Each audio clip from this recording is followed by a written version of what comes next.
I'm Jenny Wadley. I am the GPAP Coordinator for men having babies. I'm Lisa Schuster. I'm the GPAP Stage 2 Case Manager.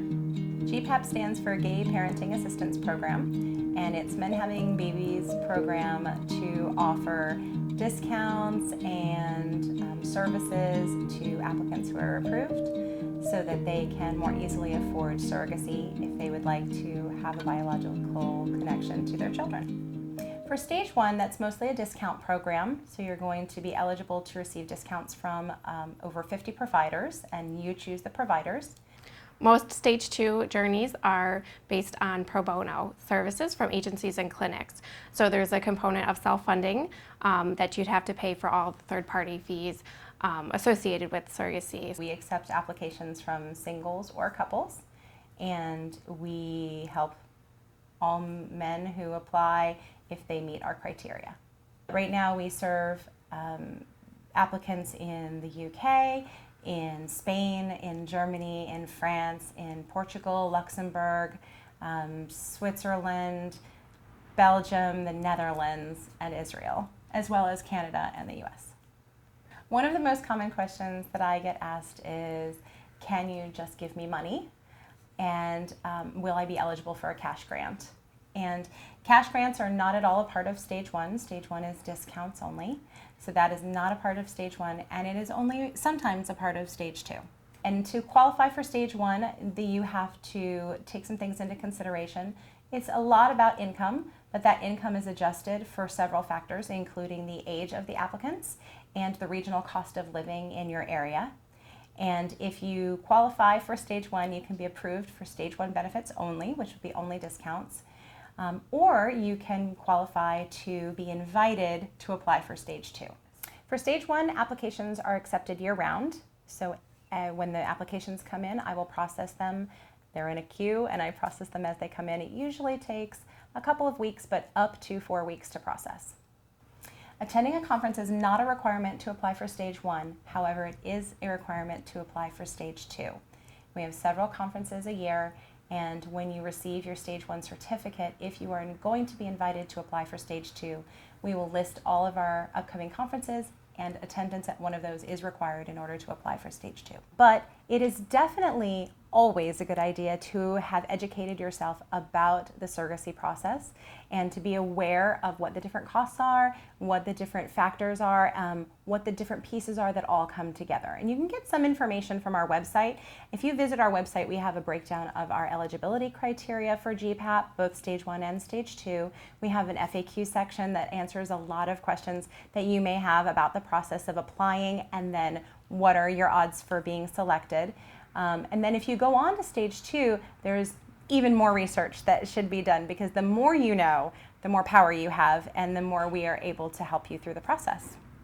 I'd say that's very true. It's always good to ask questions, take a look at our website, read our FAQs, and really educate yourself about the process so that when you're applying or getting started with the process, you know what to expect and you're ready to move forward.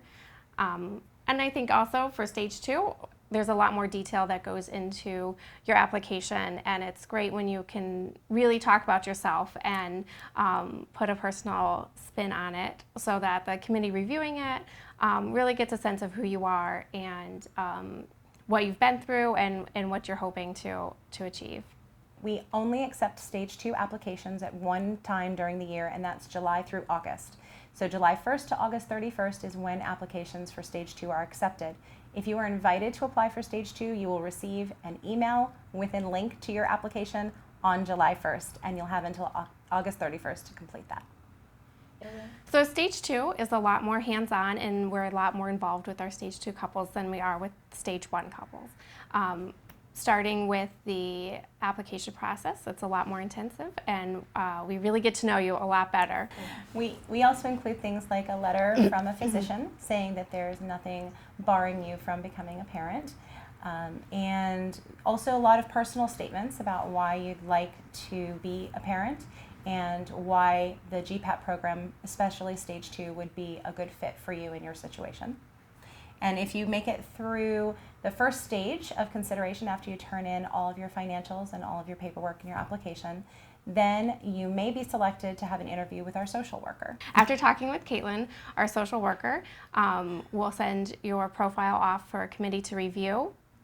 We'll also talk about financial and make sure where you are in your journey, your finances, everything is a good fit for stage 2. Once you're approved, we work with you to create a budget, to match you with agencies and clinics to create your embryos, and we work with you every step of the way. So once you're introduced to your agency and your clinic, they'll take over from there, but we'll still do routine check-ins to make sure everything's going well, make sure everything's staying on process, as well as financial updates to make sure your budget is staying on track. If it's going off track, to get ahead of it so we're not going over budget more than anticipated along the way, and then also get good updates when you're positive beta to your ultrasound to the birth of your child. We'll stay with you the whole way. One question I get a lot is, how much money do I have to have? And my general answer is that you need to have at least 30 to 40% of a total cost of a journey in the US in order to be approved for stage 2 or to be considered for stage 2. Unfortunately, none of our benefits are retroactive. So if you have spent money or signed contracts with any provider up until the time that you are accepted into GPAP, we will not be retroactively reimbursed for any of that. However, you can have embryos and still benefit from the program. Right, we have couples that have already created embryos or are in process, and they are in the stage 2 GPAP. I think we feel for everybody who applies for GPAP. We would like to help everyone, and we understand the desire to have a child and to have that biological connection to your child, and we really want to help you. So it would be really great to help as many as possible, and I think that's what Men Having Babies wants to do. And the money that we make goes back to helping couples and individuals have their own babies. That's what we're trying to do. So every personal story that we hear is important to us, and it really means something to us. I think it's really, especially the couples that have faced setbacks either in the process or somewhere along the way are always really, pulls at the heartstrings. And I wish we could, help everyone, which is glad that I don't have to make those decisions. Everyone's reviewed by a committee, and we make the decisions based on their recommendations.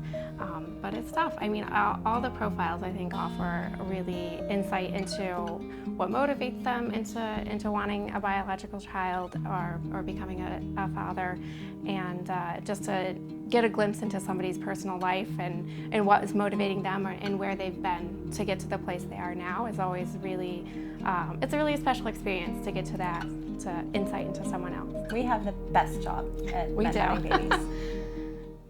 Coming to a Men Having Babies conference is an emotional roller coaster. And I don't think a lot of people know when they come what they're in for.